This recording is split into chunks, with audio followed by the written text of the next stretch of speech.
এটা সময় আছিল যেতিয়া পুলিচত চাকৰি এটা পাম বুলি কাৰোবাৰ লগত চিনাকি হ'ব লাগিব, নহলে টকা পইচা আমি যোগাৰ কৰিব লাগিব।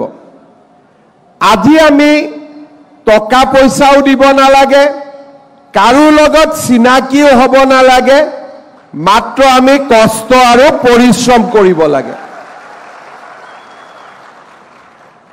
আজি এই ৫,০০০ ল'ৰা ছোৱালী আমাৰ মাজত উপস্থিত আছে।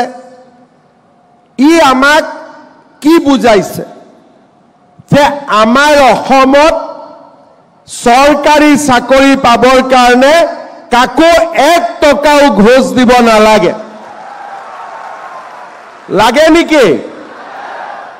কোনোবাই ১ টকাও দিছে নেকি চাকৰিৰ কাৰণে?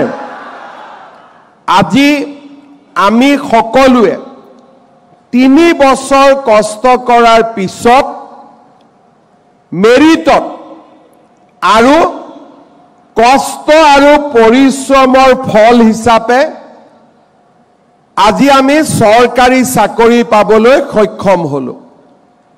৫ বছৰ আগতে, ১০ বছৰ আগতে আমি কোনেও পৰিশ্ৰম কৰি চৰকাৰী চাকৰি নললোহেঁতেন।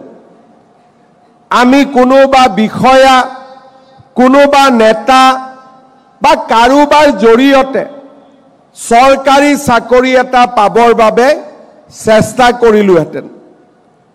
মাজত মানুহ থাকিলেহেঁতেন, কাৰোবাৰ মাটি বন্ধক দিব লাগিলেহেঁতেন, কোনোবাই মাটি বিক্ৰী কৰিবলগীয়া হ'লহেঁতেন, ১০ জনে চাকৰি পালেহেঁতেন, ১০০ জনৰ পইচা মাজৰ মানুহে খাই পৰিয়ালটোক ধ্বংসৰ মুখলৈ লৈ গ'লহেঁতেন।